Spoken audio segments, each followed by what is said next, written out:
Muito bem, meus irmãos, vamos começar aqui a nossa escola bíblica, a nossa segunda aula da escola bíblica desse segundo trimestre de 2020, né? Estamos com essa dificuldade do coronavírus, então resolvemos fazer uma escola bíblica diferenciada, própria, sobre seitas e heresias. Como falei na última vez, estamos usando esse material aqui, que é a série apologética da editora Geográfica, sobre o assunto. Vou deixar o link aqui embaixo para, se você quiser ver, conhecer, comprar, fica à vontade, vai estar aqui embaixo para você poder saber qual é o material. Mas antes de mais nada, deixa eu falar sobre a finalidade, né? O que eu quero, qual é o meu sonho com relação a esse material. Eu quero que você entenda, você compreenda que as seitas, elas têm ensinos equivocados, ensinos errados e ensinos que não estão de acordo com a palavra de Deus. E eu quero que você se afaste das seitas. Entendeu? É isso que eu quero. Se você me perguntar, pastor, o que você quer, o que o irmão sonha com relação a esse trimestre, do resultado que o irmão objetiva com esse trimestre. Eu objetivo 3 tipos de pessoas. O primeiro tipo de pessoas é aquele crente raso, que eu sei que vai me assistir, que não costuma ler a Bíblia, ou se lê não faz questão de entender, ou se lê e não entende, também não liga. Tá cheio por aí. Esse vídeo ele vai estar na internet, então ele pode chegar a vários tipos de pessoas e com certeza vai chegar nesse também, né? Aquela pessoa que não é ligada, que não entende, que não está muito preocupada. E o que eu quero com essa pessoa? Essa pessoa que hoje não entende nada, que lê a Bíblia mal e porcamente, muito devagarzinho e sem interesse. Igual a música do Lulu Santos, né? Com passos de formiga e sem vontade. No barato, eu quero que essa pessoa, ao acabar esse trimestre, ela entenda o seguinte: seitas são problemas. Então, se colar junto com esse homem, com essa mulher, que não gosta, que não tem muito interesse pela Bíblia, mas que é salva por Jesus, se colar essa pessoa com um adventista, com um testemunho de Jeová, com um mormon, essa pessoa tenha pelo menos condição de saber, não, isso aqui eu não quero não. Eu não quero nem ouvir falar disso. Então esse é o pior caso. No pior caso, meu objetivo é que a pessoa que não é muito de Bíblia, que ela pelo menos saiba se afastar desses problemas. Mas nós vamos ter um segundo grupo, que é o crente que ama a Bíblia. É o crente que tem uma vida com Deus em oração, que tem uma vida com Deus na leitura da palavra, mas que pode ser que não tenha se despertado ainda para a necessidade de defender a sua própria fé. Para esse grupo, o meu sonho, o meu desejo é que esse grupo seja despertado para uma melhor defesa da sua fé, para um melhor e mais profundo conhecimento da palavra de Deus, de modo a evitar o erro e a tirar alguns daqueles que estão no erro. E claro, há um terceiro grupo, o melhor dos grupos aqui, que são os chamados apologetas. O que é um apologeta? Você viu o nome aqui da série, né? Série apologética. É a pessoa que faz a apologia da fé, aquela pessoa que conhece as nuances, as minúcias, que conhece a palavra com profundidade e é capaz de discernir o erro e é capaz de confrontar com textos bíblicos cada um daqueles erros. Que esses que talvez estejam me assistindo e nem sabem que são apologetas, se despertem e comecem ainda mais a se aprofundar e a apontar o erro e a ajudar os seus irmãos mais fracos na fé e também a ganhar alguns para o Senhor Jesus. Mas hoje nós vamos falar um pouco, não vamos encerrar o assunto aqui, o assunto do Adventismo, os Adventistas do sétimo dia. Se eu perguntar a cada irmão, né, da nossa igreja, o que você acha, o que você entende por Adventista do sétimo dia, o que você sabe sobre eles? Talvez você vai dizer, olha, é um grupo evangélico, um pouco mais tradicional, né? O pessoal gosta de uma roupa social. E é um grupo evangélico meio diferenciado, porque eles não se reúnem no domingo, eles se reúnem no sábado.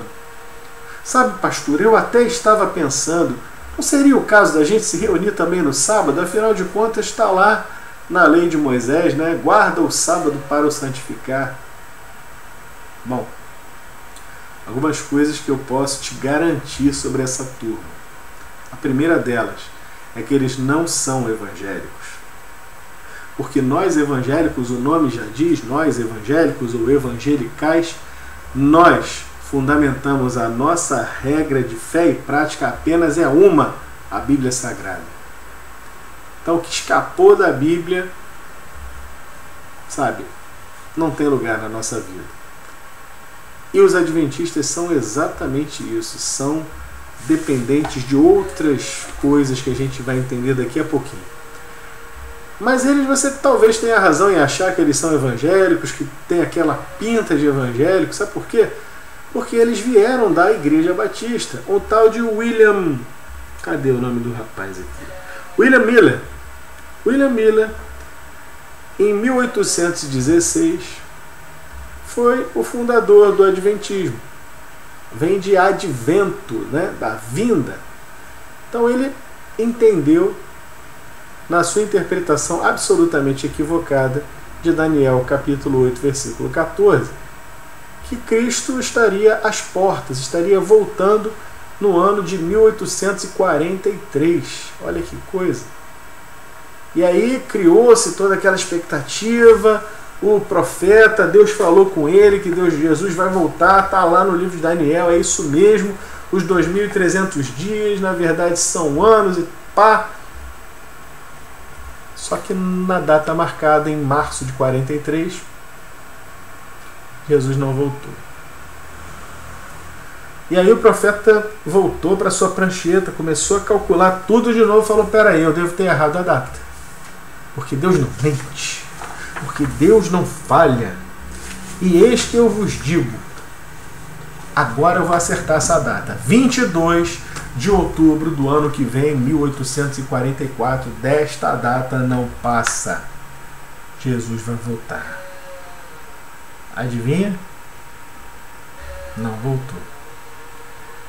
E aí, quando tudo parecia perdido para o Miller, aparece um outro profeta que andava com ele, um tal de Hiram Edson.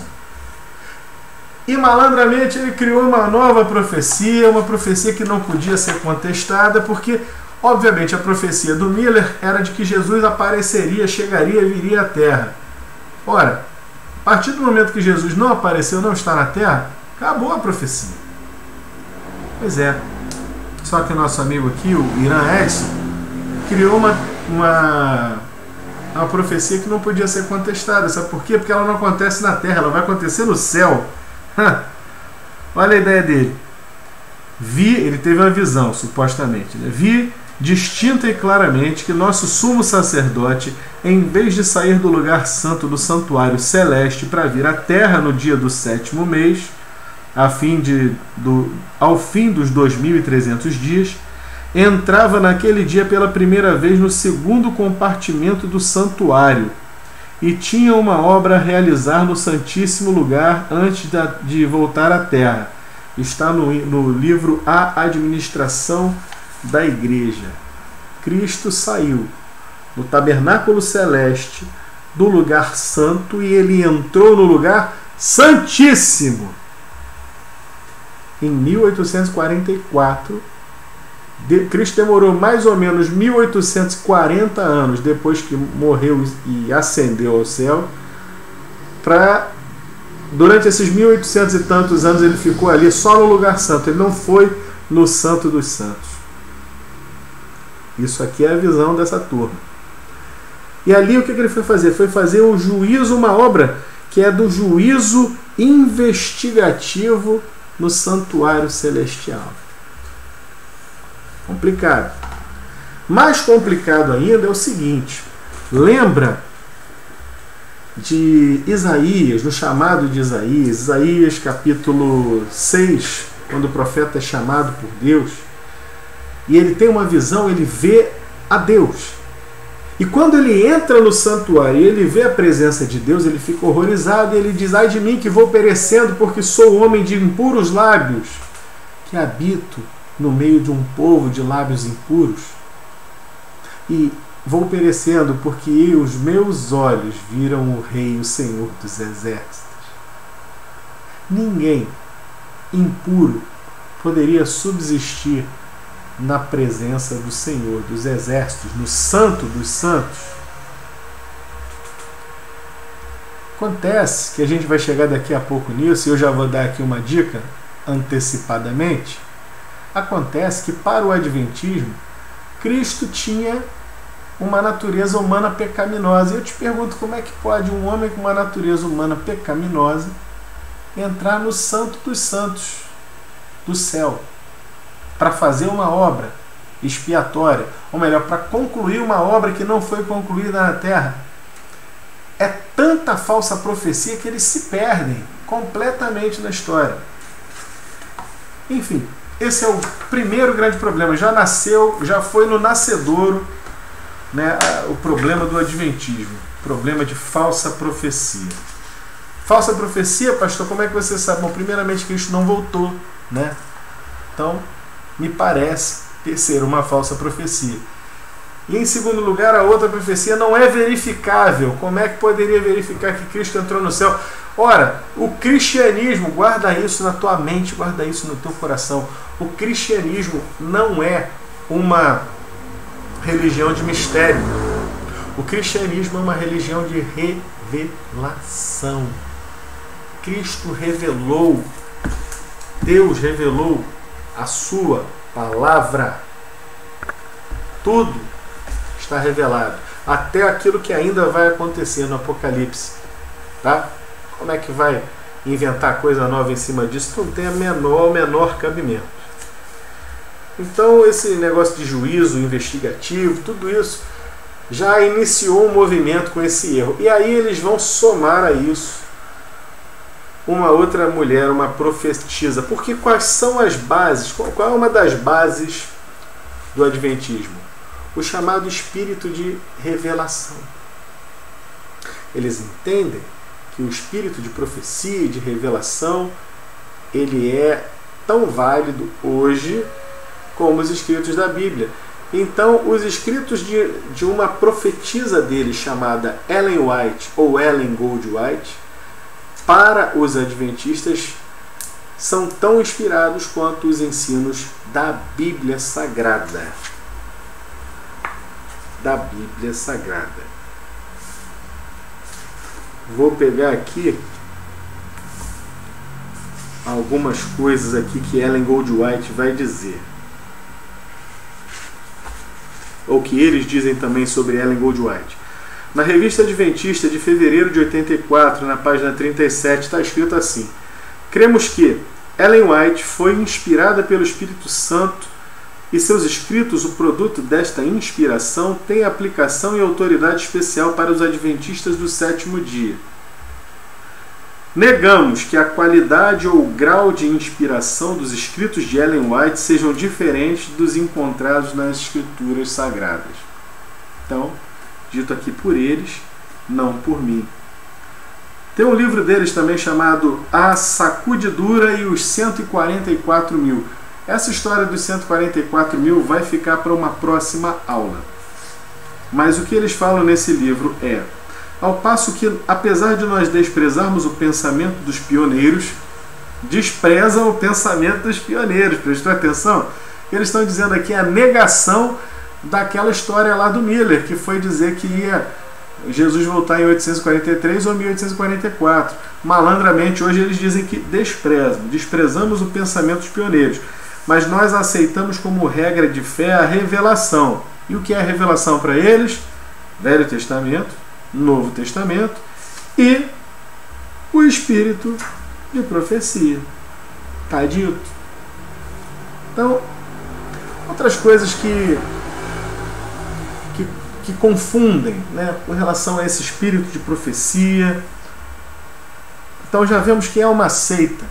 Por que o Adventismo é uma seita? Primeiro, porque aceita outros escritos lado a lado com a palavra de Deus, significando que Ellen Goldwhite, para os adventistas, tem o mesmo peso, a palavra dela, mesmo peso das cartas de Paulo, por exemplo, ou que os evangelhos, que nós repudiamos veementemente. Aí eu vou voltar na regra anterior que nós vimos na semana passada. Eles adicionam os escritos de Ellen Goldwhite, eles subtraem da pessoa de Cristo a sua natureza humana imaculada, dizem que ele era um homem, e a gente vai um pouco mais além daqui a pouco, mas ele seria um homem de natureza pecaminosa. Eles multiplicam a obra de redenção de Cristo. Eles vão dizer o seguinte: a obra de redenção de Cristo está ok, foi ótima, foi perfeita, porém, se você não cumprir a lei, não adianta a morte de Cristo na cruz para você. Ah, então peraí, eu preciso da redenção de Cristo na cruz e preciso da lei? Precisa. Em que sentido? Por exemplo, se você não cumprir o sábado, tem que guardar o sábado. Está lá na lei de Moisés: guarda o sábado para o santificar. Entendeu? Então essa é a jogada. E eles fazem também ainda uma divisão. Eles dividem a fidelidade. A sua fidelidade a Deus, ela tem que estar atrelada necessariamente a sua fidelidade à própria igreja adventista do sétimo dia. Tudo isso transforma, tudo isso nos mostra, na verdade, que estamos diante de uma seita. Uma outra coisa que nos revela que é uma seita é a questão do exclusivismo. Os adventistas dizem, nos ensinos deles, que eles são a única igreja remanescente. Está escrito aqui no Testemunhos Seletos, número 2, segunda edição de 1956, na página 356. No mundo só existe uma igreja que presentemente se acha na brecha, tapando o muro e restaurando os lugares assolados. Que igreja é essa? Adivinha? A adventista. Pois é. Outra coisa que caracteriza ainda o adventismo como uma seita é o chamado proselitismo. O que é proselitismo? É o que nós crentes costumamos chamar de pescar em aquário. Então, essa turma das seitas, de todas as seitas, gosta de ter os seus esquemas para ganhar o crente fraco na fé, ou aquele crente que é recém-convertido, que não consegue ainda entender exatamente, perceber a sua fé. E aí eles começam com esses insidiosos ensinos deles. E você vai indo atrás, daqui a pouco você está indo atrás de um outro evangelho. Você está indo atrás de um outro Jesus que não foi o Jesus que te salvou. Diz Ellen Goldwhite: temos uma obra a fazer por ministros de outras igrejas. Deus quer que eles se salvem. Eu sou perdido. Eu sou ministro da Igreja Batista, sou perdido. E Deus quer que eles se salvem, que eu me salve. E para eu me salvar, eu preciso que os adventistas venham me ajudar. Nossos ministros devem buscar aproximar-se dos ministros de outras denominações. Isso está escrito no Testemunhos Seletos, volume 11, página 386, segunda edição, lá do ano de 1956. Então já vimos aqui que Ellen Goldwhite pesa tanto quanto a Bíblia para eles, e que eles são proselitistas. Eles querem chegar no seu ouvido, você que diz que é crente, você que diz que é evangélico, e eles querem vender para você a palavra deles, que não é só a Bíblia, é a Bíblia mais Ellen Goldwhite, mais outros autores, que vão somando na Bíblia, que vão acrescentando coisas que não estão na Bíblia, na verdade que vão contradizendo a Bíblia, e você vai bebendo aquilo e achando que está tudo bem, que é isso mesmo, que eles são muito evangélicos. Não são. São uma seita perigosa e insidiosa. Agora vamos lá onde é que Cristo foi. Para onde é que Cristo foi em 1844, de acordo com a visão dos adventistas. Cristo entrou no Santo dos Santos, lá no céu. Depois de 1840 anos fazendo sabe-se lá o que, ele finalmente entra no Santo dos Santos. Sei lá, de repente o pai não queria que o filho entrasse lá, de repente Cristo estava perdido, não sei, se perdeu no céu, talvez fosse algum problema com a sua natureza humana pecaminosa, não sei, algo aconteceu. Mas, felizmente, Ellen Goldwhite compreendeu qual era o plano. E ela vai dizer no livro O Grande Conflito, de 1971. Antes que se complete a obra de Cristo para a redenção do homem, querido, vou até fazer uma pausa aqui. Para te dizer o seguinte. Você quer entender a obra de Cristo, a diferença entre a lei e a graça? Você quer entender a obra completa do Senhor? Eu vou te indicar duas cartas do Novo Testamento. Não precisa ler mais nada por hora. Leia Romanos. Acabou Romanos, parte para Hebreus. Se você não entender a obra de Cristo, que a obra de Cristo está completa e acabada só na leitura de Romanos e Hebreus, você não vai compreender de outra forma, porque ali está tudo muito claro. Então Ellen vai dizer: antes que se complete a obra de Cristo para a redenção do homem, há também uma expiação para tirar também o pecado do santuário.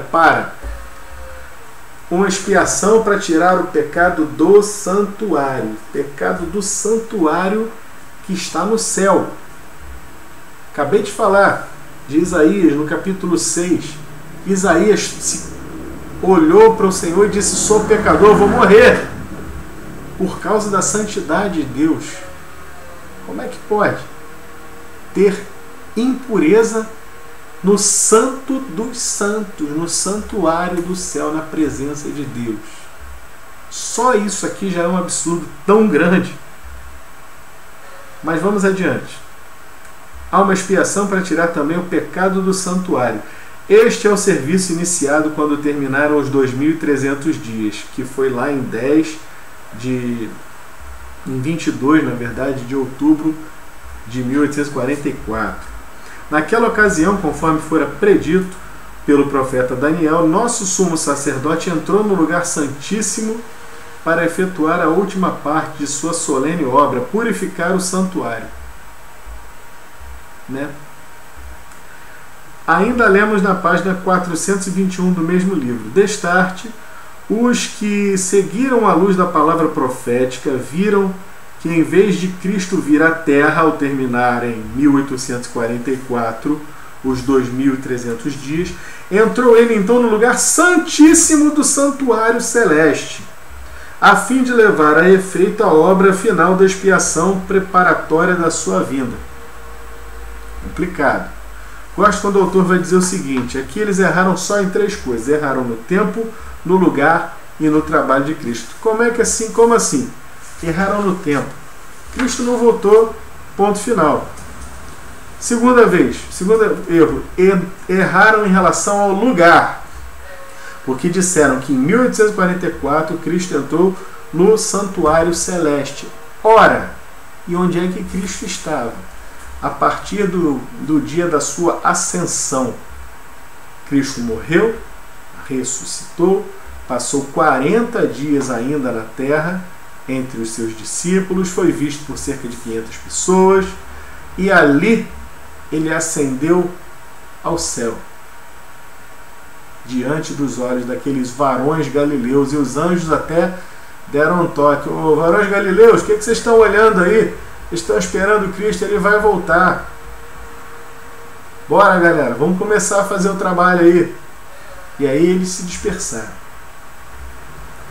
Irmãos, em Hebreus, o livro de Hebreus já fala, em Hebreus 6, em Hebreus 9, em Hebreus 8 também, e outras várias citações bíblicas, Efésios capítulo 1,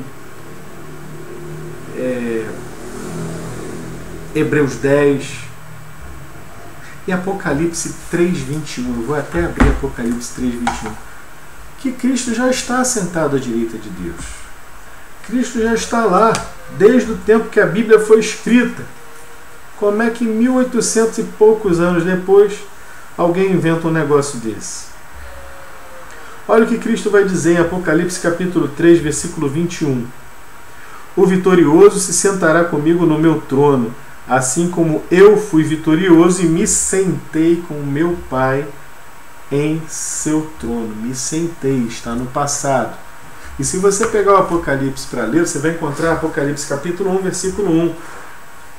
A finalidade do livro vai dizer assim: revelação de Jesus Cristo. Cristo se revela e revela a João as últimas coisas. E João, quando vê Cristo, ele não vê Cristo, aquele que andou com ele durante 3 anos. Não, ele vê o Cristo glorificado. Ele vai dar uma descrição ali no Apocalipse de um Cristo terrível, de um Cristo que é uma outra coisa, realmente é o Filho de Deus glorificado. Ele está vestido com vestes talares, com vestes reais, porque ele é rei. Ele tem os seus cabelos brancos como a neve, simbolizando a sua autoridade, a sua antiguidade. Ele é ancião de dias. Ele tem os seus olhos como chamas de fogo. Aos olhos dele ninguém pode esconder nada. Ele tem uma espada afiada que sai da sua boca para julgar as nações. Sabe? Cristo, com a sua obra completa, aparece e é revelado ali diante de João. E Cristo mesmo vai revelar as últimas coisas. E ele vai dizer, está dito, que ele está assentado ao lado de Deus, desde a época em que o Novo Testamento foi escrito. Então, seria um erro muito primário. Seria preciso alguém que realmente não conhecesse nada de Bíblia para poder cair no engodo dessa forma. Então eles erraram o tempo, o lugar e erram também qual é o trabalho de Cristo. Cristo concluiu, não está concluindo, não está fazendo juízo investigativo. Cristo concluiu 100% da obra da redenção na cruz do Calvário. Vamos em Colossenses capítulo 2. Vou abrir aqui. Colossenses 2.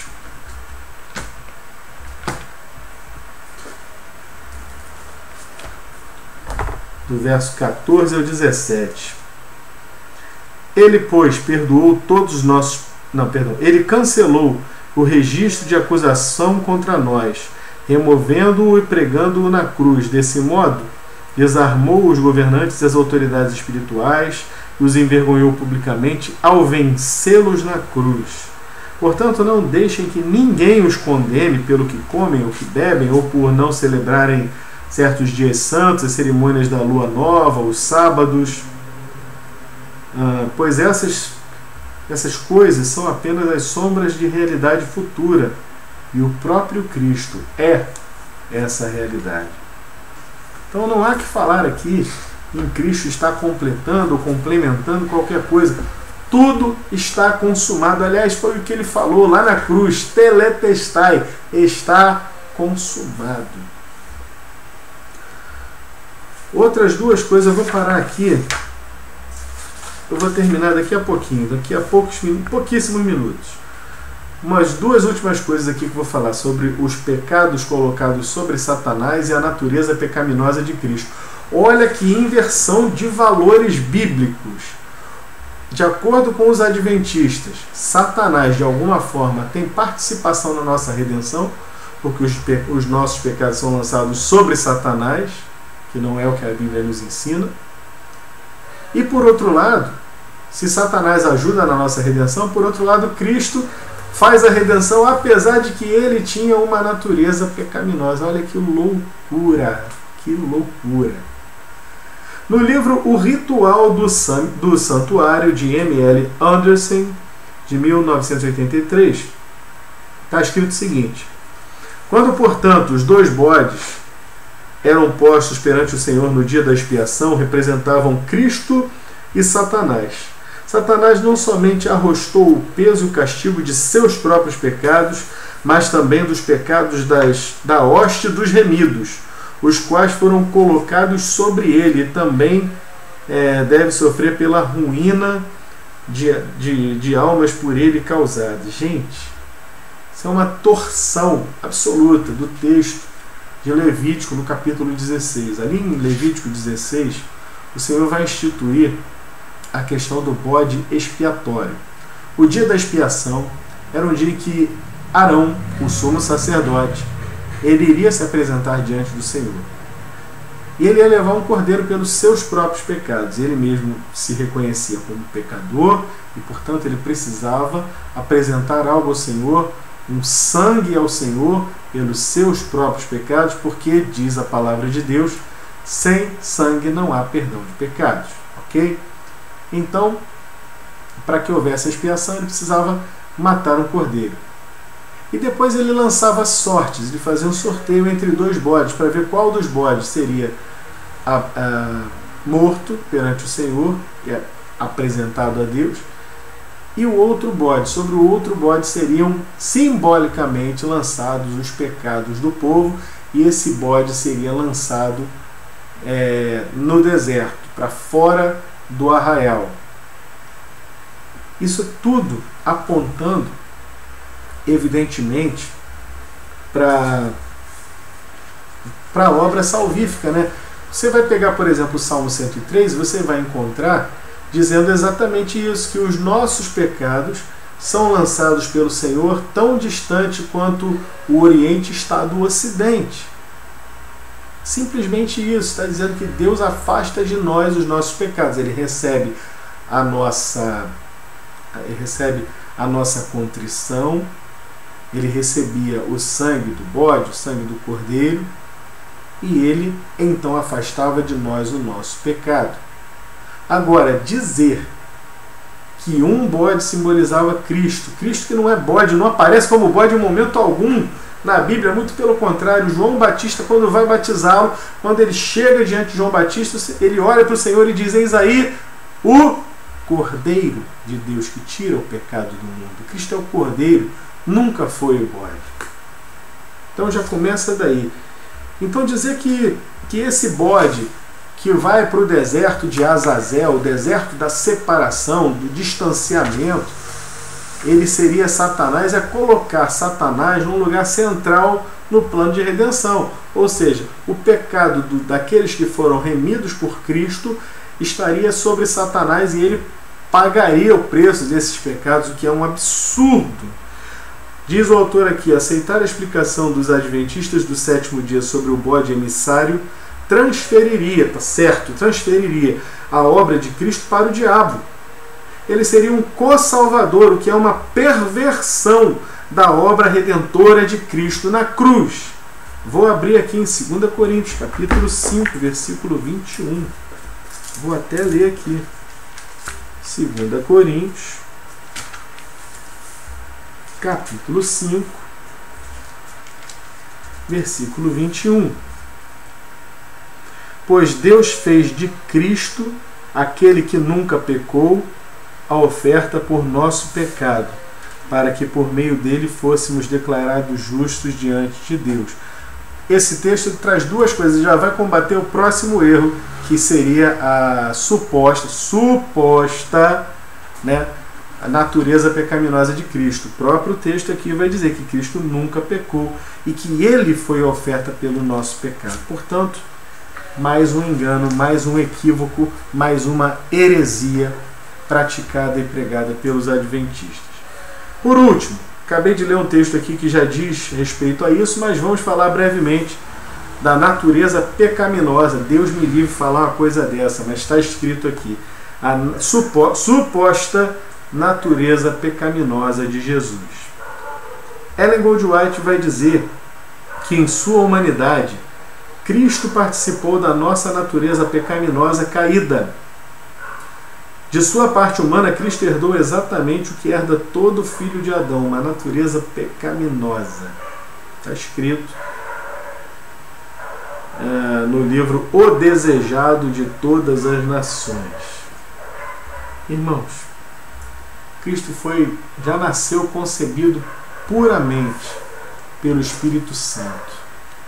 Basta ler a questão do nascimento de Cristo, os anúncios angélicos feitos por todos os evangélicos, e a gente vai entender que Jesus era santo, inocente e imaculado. Acabamos de ler aqui o texto de 2 Coríntios, dizendo que Cristo nunca pecou. E agora eu vou ler também Hebreus. Falei que Hebreus era central nessa compreensão. Hebreus, capítulo 7.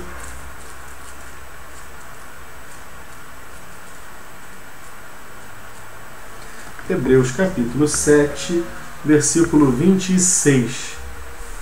É de um sumo sacerdote como ele, Jesus, que necessitamos, pois é santo, irrepreensível, sem nenhuma mancha de pecado, separado dos pecadores e colocado no lugar de mais alta honra no céu. Acabou. Não há que se falar em Cristo pecaminoso, em Jesus com uma natureza pecaminosa. Uma natureza humana, sim. Cristo é 100% Deus e 100% homem. Mas ele não tinha, nunca teve uma natureza pecaminosa. Ele é o Cordeiro, pelo contrário, ele é o Cordeiro de Deus que tira o pecado do mundo. Por hoje vamos encerrar por aqui. Ainda poderia falar um pouquinho mais sobre essa questão da natureza pecaminosa de Jesus. Se alguém tiver... sim, uma coisa que eu gostaria de pontuar. A Bíblia nos fala que aquele que apresentar um outro evangelho seja anátema, né? Você fique horrorizado e não busque quem prega um outro evangelho. E aqui também o mesmo se vai dizer sobre aquele que vai pregar um outro Cristo. Paulo vai bater firme lá em 2 Coríntios, capítulo 11. Vou abrir lá de volta, 2 Coríntios, capítulo 11, versículo 4. 2 Coríntios 11, aí, versículo 4. Olha a bronca que Paulo dá nos coríntios. Vocês aceitam de boa vontade o que qualquer um lhes diz, mesmo que anunciem um Jesus diferente daqueles que lhes anunciamos, ou um espírito diferente daquele que vocês receberam, ou boas novas, ou evangelho, né? Diferente daqueles em que vocês creram. Essa bronca é para todo aquele que não atenta para a palavra de Deus, para todo aquele que não leva a sério a leitura da Bíblia e se deixa enredar por esses grupos cheios de pecado, cheios de torção da palavra de Deus, cheios de heresias enganadoras que não levam à salvação. Meu conselho para você: você não precisa ser um apologeta. Não. Você não precisa necessariamente ser um grande conhecedor das seitas e heresias. Não. Mas, irmão, você precisa conhecer a sagrada palavra de Deus. Você precisa conhecer a Deus e Ele só se revela pela palavra. E eu vou te falar mais uma coisa. Tem dificuldade para entender a Bíblia? Ah, pastor, eu não entendo aqueles textos, texto esquisito, não sei quantos côvados, não sei quantas metretas, não sei quantos denários. Tem problema? Tem dificuldade com isso? Pega uma Bíblia mais atual, uma tradução decente, boa, porém mais atual.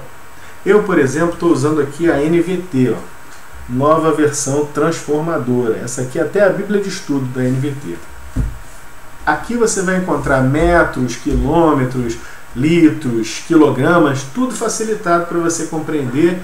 E não tem aquele negócio do ter ti contigo, me comigo, não. Tá lá, é você, não é tu. É bem fácil de entender. Pode usar a NVT, pode usar a NVI. Tem uma versão King James nova em português também brasileiro, muito boa, que também você vai entender com bastante facilidade. Dê o seu jeito de procurar uma versão que te faça compreender o texto bíblico. Uma ressalva eu vou fazer aqui. Não procure de jeito nenhum a Bíblia Viva. Se você tiver uma Bíblia Viva, joga fora. Aquilo não é Bíblia. Aquilo ali é outra coisa. Aquilo ali é uma paráfrase da Bíblia. O que é paráfrase? Eles não pegam a tradução do texto, mas eles pegam a ideia aproximada para fazer uma aproximação de ideias, mas não revelar o que está escrito na palavra de Deus. Então, por exemplo, tem um texto lá em Provérbios que diz que o trabalhador ele é incitado pela sua boca a trabalhar. Ele vai trabalhar porque ele precisa comer. Aí você pega o mesmo texto na Bíblia Viva, está lá assim: a necessidade faz o sapo pular. Isso não estava escrito.